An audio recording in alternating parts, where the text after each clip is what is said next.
नगरी में एक युवक रहा करता था। वह युवक बहुत ही शर्मीला था।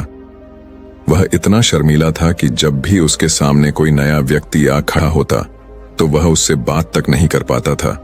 यहां तक कि जिन्हें वह जानता पहचान था उनसे भी बात करने में उसे बहुत शर्म आया करती थी। वो उनसे भी ठीक से बात नहीं कर पाता था और अपनी इस समस्या के कारण वह खुद ही बहुत परेशान रहता था, क्योंकि वह अपने जीवन में कुछ कर ही नहीं पा रहा था। धीरे धीरे समय बीतता गया और समय बीतने के साथ साथ उस युवक की शर्माने की आदत भी बढ़ती चली गई, जिसके कारण वह अत्यधिक निराश, परेशान और चिंतित रहने लगा। उसे यह समझ नहीं आ रहा था कि वह अपनी इस समस्या से किस तरह से छुटकारा पाए। उसके घर वाले भी अब उसकी इस समस्या को लेकर बहुत चिंतित रहने लगे थे। वे सोचते थे इसका क्या होगा, ये अपने जीवन में कुछ कर पाएगा भी या नहीं। जब भी वह कहीं पर काम के लिए जाता तो लोग उसके इस सीधेपन का फायदा उठाते उसे परेशान करते, और वह इतना भोला था कि वो कुछ ज्यादा कह नहीं पाता था, जिसके कारण उसे कोई कुछ भी कह देता और वो वहां से चला जाता। इन्हीं सब कारणों की वजह से उसका मन कहीं भी किसी भी काम में नहीं लगता था। वह हर काम को कुछ ही दिनों में छोड़ दिया करता था। उसके मन में बहुत कुछ चल रहा था। उसके मन में विचारों के तूफान उठ रहे थे। वह सबसे बहुत कुछ कहना चाहता था, लेकिन अपनी इस आदत के कारण वह किसी से कुछ नहीं कह पा रहा था। वह अंदर ही अंदर घटता जा रहा था। उसके सारे विचार, सारी बातें उसके मन में ही दबी पड़ी थी, लेकिन कभी भी वह किसी से भी अपने मन की बात नहीं बताता था। जब छोटा सा बच्चा था तब उसे लोग बहुत पसंद करते थे। उसकी इस आदत को भी लोग सराहते थे, लेकिन इसी आदत की वजह से जब वह युवा हो गया तो इसी आदत के कारण उसे अपना जीवन जीने में भी अत्यधिक परेशानियां उठानी पड़ रही थीं, और वह युवक भी अपनी इस गलती के कारण बहुत परेशान रहता। अपनी इस एक आदत से छुटकारा पाना चाहता था। वह चाहता था कि वह लोगों से अपने मन की बात खुलकर कह पाए। वह जो कुछ करना चाहता है, जो कुछ कहना चाहता है, वह सबसे वह खुलकर कह सके, कर सके। लेकिन जब भी कोई दूसरा उसके सामने आता तो उसकी जुबान मानो खुलते ही नहीं। यहां तक कि वह अपने माता पिता के सामने भी ठीक से बात नहीं कर पाता था। केवल उसके कुछ मित्र थे जिनसे वह अपने मन की बात कर पाता था। जब भी वह किसी बात का जवाब देता तो लोग उसका मजाक बनाते, और इस समस्या के कारण अब उसके पिता भी अत्यधिक चिंतित रहने लगे थे। वह चाहते थे कि उनका बेटा भी दूसरों के सामने अपने मन की बात रख सके, लेकिन एक दिन जब अपने उस बेटे को दूसरों के सामने शर्मिंदा होता हुआ देख रहे थे तभी उन्हें बहुत क्रोध आया और वह अपने बेटे को खरी खोटी सुनाने लगे। उन्होंने उसे इतना डांट दिया कि वह एक युवा अत्यधिक क्रोधित हो गया और वहां से बिना कुछ कहे वहां से चला गया। शाम हो चुकी थी और अब तक उनका बेटा घर नहीं लौटा था। माता और पिता दोनों भी चिंतित थे। वे अपने बेटे को वापस घर पर देखना चाहते थे, लेकिन युवा तो भागते भागते पहाड़ की चोटी पर जा पहुंचा। वह वहां से नीचे की ओर झांक रहा था और ईश्वर से कह रहा था, हे भगवान, आपने मुझे ऐसा क्यों बनाया? लोग मेरा मजाक उड़ाते हैं, लोग मेरी हंसी उड़ाते हैं। जब मैं इस दुनिया में अपने मन की बात रख नहीं सकता, मैं किसी से कुछ कह ही नहीं सकता, तो फिर मैं इस जीवन को जी कर क्या करूंगा? जब भी मैं किसी से कुछ कहने की कोशिश करता हूं तो लोग मेरा मजाक बनाते हैं, मेरी हंसी उड़ाते हैं, यहां तक कि वह मुझसे कुछ भी कहकर चले जाते हैं और मैं उनका जवाब नहीं दे पाता। ऐसा जीवन जीकर मुझे क्या मिलेगा? इसलिए मैं तेरे पास आ रहा हूं। इतना कहकर जैसे ही हुआ युवक कूदने की तैयारी कर रहा था कि तभी पीछे से आवाज सुनाई पड़ी, बेटा, जान देना तो बहुत आसान है, लेकिन इस जान को तुम वापस नहीं पा सकते। जैसे ही ये आवाज उसके कानों में पड़ी वह पीछे मुड़ कर देखने लगा। उसने जैसे ही पीछे मुड़कर देखा, उसने पाया कि एक बौद्ध भिक्षु उसके पीछे खड़े हैं। उन्हें देखकर उसने अपने कदम पीछे खींच लिए और चुपचाप वहां पर खड़ा हो गया। अपनी आदत के कारण वह उनसे कुछ कह नहीं पाया। तभी बौद्ध भिक्षु उसी वक्त से कहते हैं, बेटा, क्या बात है? आखिर तुम यहाँ पर क्या कर रहे हो और तुम अपने इस जीवन को क्यों समाप्त करना चाहते हो? ये अनमोल जीवन बहुत कम लोगों को नसीब होता है और तुम्हें यह जीवन व्यर्थ लगता है। इस पर वह युवक कहता है, नहीं नहीं, कुछ नहीं, मैं तो बस यहाँ पर खड़ा होकर देख रहा था। तभी बौद्ध भिक्षु उस युवक से कहते हैं, बेटा, मैं जानता हूं कि तुम यहाँ पर क्या करने आए थे। तुम मुझसे कुछ नहीं छुपा सकते, लेकिन मैं चाहता हूं कि तुम अपनी समस्या मुझसे खुद बताओ। तभी मैं उसका समाधान तुम्हें बता पाऊंगा। यदि तुम चाहते हो कि कोई तुम्हारी मदद करे तो उसके लिए पहले तुम्हें ही आगे बढ़ना होगा। यदि तुम चाहते हो कि मैं तुम्हारी समस्या का समाधान करूं, तो तुम्हें मुझे अपनी समस्या बतानी होगी, वरना मैं कुछ नहीं कर सकूंगा। उन बौद्ध भिक्षुओं की यह बात सुनकर वह युवक कहता है, नहीं नहीं, मैं ठीक हूं, मैं सच कह रहा हूं। उस युवक की यह बात सुनकर बौद्ध भिक्षु उस युवक से कहते हैं, ठीक है बेटा, यदि तुम नहीं चाहते कि मैं तुम्हारी मदद करूं तो कोई बात नहीं, मैं तुम्हारी बात पर विश्वास कर लेता, लेकिन तुम्हें भी मेरी एक बात पर विश्वास करना चाहिए कि मैं तुम्हारी मदद के लिए ही यहां पर आया हूं। तुम चाहो तो तुम अपनी समस्या मुझे बता सकते हो और मैं तुम्हारी इस समस्या का समाधान भी अवश्य करूंगा। इसका जवाब देते हुए युवक उन बौद्ध भिक्षु से कहता है, नहीं नहीं, मैं ठीक हूं, आप जाइए। इस पर वह बौद्ध भिक्षु उस युवक से कहते हैं, ठीक है बेटा, यदि तुम चाहते हो कि मैं यहां से चला जाऊं तो मैं यहां से चला जाता हूं, लेकिन मेरी एक बात याद रखना, मेरे जाने के बाद मैं तुम्हारी कोई मदद नहीं कर सकता और हो सकता है कि तुम्हारी मदद के लिए कोई और आगे भी ना आए। इतना कहकर बौद्ध भिक्षु पीछे की ओर मुड़े और अपने मार्ग में आगे बढ़ने लगे। वो युवक वहीं पर खड़ा ये सब देख रहा था। जैसे ही वह कुछ दूर पहुंचे, तभी उस युवक ने जोर से आवाज लगाई, हे गुरुदेव, मेरी समस्या बहुत बड़ी है, क्या आप उसका समाधान कर सकते हैं? क्या आप मुझे उसका समाधान दे सकेंगे? यह सुनकर बौद्ध भिक्षु वहीं पर खड़े हो गए। पीछे मुड़कर उन्होंने उस युवक की बात का जवाब देते हुए कहा, बेटा, इस दुनिया में कोई भी ऐसी समस्या नहीं है जिसका कोई समाधान ना हो। यदि तुम मुझे अपनी समस्या बताओगे तो मैं उसका समाधान अवश्य करूंगा। तभी वह युवक उन बौद्ध भिक्षु से अपनी समस्या बताते हुए कहता है, गुरुवर, मेरे लिए एक ही बहुत बड़ी समस्या है, शर्म, जिस कारण मैं किसी से कोई बात नहीं कर पाता। यहां तक कि मैं अपने मन की बात भी किसी को नहीं बता पाता। जब भी मैं किसी से बात करने की कोशिश करता हूं तो लोग मेरा मजाक उड़ाते हैं, मेरी हंसी उड़ाते हैं। जब भी मुझे कोई खरी खोटी सुनाता है, उलटी सीधी बातें करता है, तो मैं उनका जवाब नहीं दे पाता। मैं लोगों की तरह चालाक बनना चाहता, लोगों की तरह बातों का जवाब देना चाहता हूं, अपने मन की बात करना चाहता हूं। मैं इस दुनिया के साथ कदम से कदम मिलाकर आगे बढ़ना चाहता हूं। क्या इसका कोई समाधान है?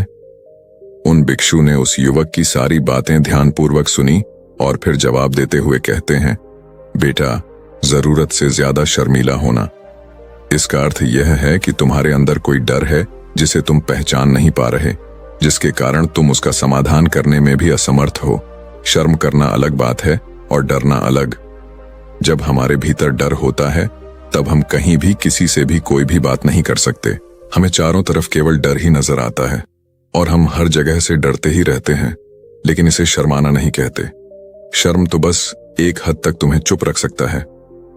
फिर वह बौद्ध भिक्षु उस युवक से कहते हैं, बेटा, तुम सबसे अधिक किससे शर्माते हो? युवक इसका जवाब देते हुए कहता है, गुरुवार, मुझे अपने पिता से बात करने में बहुत शर्म आती है, मैं उनके सामने कुछ बोल ही नहीं पाता। तभी वह बौद्ध भिक्षु उस युवक से कहते हैं, अच्छा, तो ये बताओ, जब तुम अपने पिता से बात कर रहे होते हो या फिर बात करने का प्रयास करते हो तो तुम्हारे मन में कैसे ख्याल आते हैं? युवक इसका जवाब देते हुए कहता है, गुरुवर, जब भी मैं अपने पिता से बात करने का प्रयास करता हूं तो मुझे ऐसा लगता है कि मानो मेरे पिता अभी मुझे डांट देंगे, मुझ पर क्रोध करेंगे, मुझसे या नाराज हो जाएंगे, और कहीं ना कहीं मुझे यह भी लगता है कि मैं कुछ गलत बात ही करूंगा। यहां तक कि मेरे मन में ऐसे भी ख्याल आते हैं कि शायद मेरे पिता मुझसे प्यार ही नहीं करते। परंतु गुरुवार, आप कहते हैं कि शर्म अलग है और डरना अलग बात है, तो क्या कोई ऐसा उपाय है जिससे मुझे डर ही ना हो, या कोई ऐसा रास्ता है जिससे मेरे अंदर का यह डर पूरी तरह से समाप्त हो जाए? कृपा करके मुझे इस समस्या का समाधान बताइए। मुझे अपने इस डर से बाहर निकलना है, मुझे लोगों की तरह अपने इस जीवन को खुलकर जीना है। उस युवक की यह सारी बातें सुनकर बौद्ध भिक्षु उस युवक से कहते हैं, जाओ और अपने पिता से कहो कि मुझे कुछ काम करना है और उसके लिए मुझे आपसे कुछ धन चाहिए। यदि तुम उनसे धन मांगने में कामयाब हो गए तो मैं तुम्हें तुम्हारी समस्या का समाधान अवश्य बताऊंगा। वह युवक काफी घबरा गया। उसने उन गुरुवार से कहा, हे गुरुवर, मुझे यह कार्य न दीजिए, मैं उनसे कुछ नहीं कह पाता, उनके सामने तो मेरी बोलती तक बंद हो जाती है। मैं उनसे धन भला कैसे मांग सकता हूं? ये बात सुनकर बौद्ध भिक्षु उसी वक्त उसे कहते हैं, तब तो तुम्हारी समस्या का कोई भी समाधान नहीं है और ना ही तुम कभी भी अपने जीवन को खुलकर जी पाओगे। ये बात सुनकर युवक उन भिक्षुओं से कहता है, गुरुवर ऐसा ना करे, कृपा करके मुझे कोई और कार्य बताइए, कोई ऐसा कार्य जिससे मेरे अंदर का डर पूरी तरह से समाप्त हो जाए, कोई ऐसा समाधान बताइए। इसका जवाब देते हुए वह बौद्ध भिक्षु उस युवक से कहते हैं, बेटा यदि तुम्हें अपने अंदर के डर को समाप्त करना है तो पहले तुम्हें मेरा यह कार्य करना होगा जो मैंने तुम्हें कहा है। वह युवक घबराकर काफी देर सोच विचार करने के बाद फिर गुरुवर से कहता है, ठीक है, यदि आप चाहते हैं कि मैं इस कार्य को करूं तो मैं इसे करने का पूरा प्रयास करूंगा। इतना कहकर वह युवक अपने घर लौट जाता है। उसे देखकर उसके माता पिता बहुत खुश हो जाते हैं और वह युवक अपने पिता से डरते डरते कहता है, पिताजी मुझे आपसे कुछ बात कहनी है। इस पर उसके पिता कहते हैं, बोलो क्या बात है? युवक आगे कहता है, पिताजी मैं कुछ काम करना चाहता हूं और उसके लिए मुझे आपसे कुछ धन चाहिए, क्या आप मुझे कुछ धन दे सकते हैं? इतना सुनकर उस युवक के पिता ने उसकी ओर ध्यान से देखा। काफी देर देखने के बाद वह खुशी से झूम उठे और तुरंत ही उन्होंने कुछ धन अपने पुत्र के हाथों पर रख दिया और कहने लगे, बेटा इतना धन काफी है कि तुम्हें और चाहिए?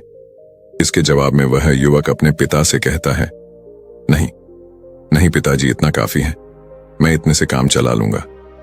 वह युवक को उस धन को लेकर तुरंत दौड़ा उन बौद्ध भिक्षु के पास लौटा और जो धन उसने अपने हाथों में ले रखा था उसे दिखाते हुए वह कहता है, गुरुवर जैसा आपने कहा था मैं धन लेकर आपके पास आ चुका हूं। मैंने अपने पिता से धन मांग लिया है, अब मुझे आप मेरी समस्या का समाधान बताओ। बौद्ध भिक्षु उस युवक से कहते हैं, अरे इतनी जल्दी क्या है, अभी तो तुम्हें मेरे लिए एक और काम करना होगा, तभी मैं तुम्हें तुम्हारी समस्या का समाधान बता पाऊंगा और यदि तुम मेरे लिए इस कार्य को नहीं पूरा कर सके तो मैं तुम्हें कभी भी तुम्हारी समस्या का समाधान नहीं बताने वाला। तभी वह युवक उन बौद्ध भिक्षुओं से कहता है, हे गुरुवर अभी तो मैंने आपके लिए काम किया है, अभी आप मुझे एक और काम करने के लिए कहा। तभी बौद्ध भिक्षु उस युवक से कहते हैं, हाँ तुम्हें मेरे लिए एक और काम करना ही होगा। वह युवक एक बार फिर से काफी देर सोच विचार कर उन बौद्ध भिक्षु से कहता है, अच्छा ठीक है, बताइए अब मुझे क्या करना है? इसके जवाब में बौद्ध भिक्षु उस युवक से कहते हैं, जाओ और यह धन जो तुमने अपने पिता से मांग कर लाया है, इस धन को वापस अपने पिता को लौटा दो और साथ साथ ये भी कहना कि पिताजी मैं अभी काम नहीं करना चाहता हूं, लेकिन जब समय आएगा तो मैं आपसे ये धन वापस ले लूंगा। यह बात सुनकर युवक एक बार फिर से ऊपर से नीचे तक पूरी तरह से कांप गया और कहने लगा, गुरुवर आप मुझे कोई और काम सौंप दीजिए, मैं उसे जरूर करूंगा, लेकिन अब यदि मैं धन लेकर उनके पास वापस गया तो वह क्या सोचेंगे मेरे बारे में? मैं तो शर्मिंदा हो जाऊंगा उनके सामने, इसलिए गुरुवर कृपया करके मुझे कोई और काम बताइए।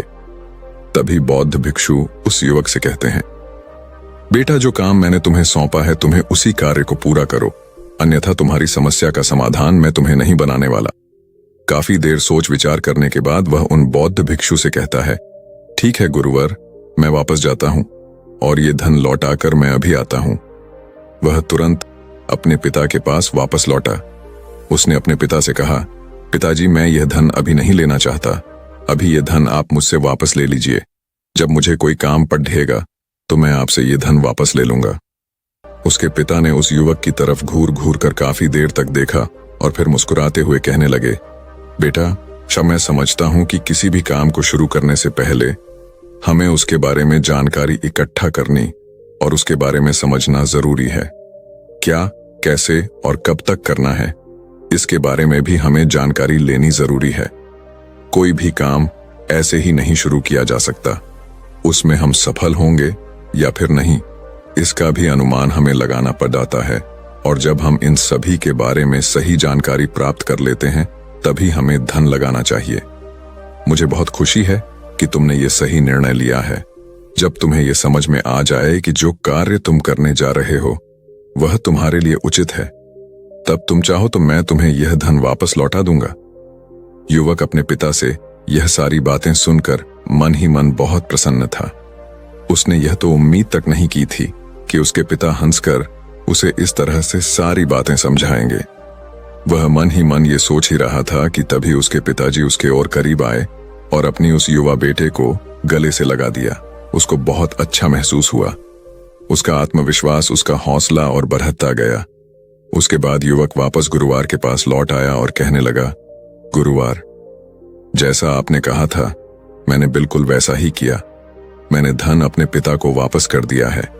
अब तो कृपया करके मुझे मेरी समस्या का समाधान बता दीजिए। तभी बौद्ध भिक्षु उस युवक की तरफ देखकर मुस्कुराते हैं और इस युवक से कहते हैं, बेटा इतनी जल्दी क्या है? अभी तो तुम्हें मेरे लिए एक और काम करना ही पड़ेगा।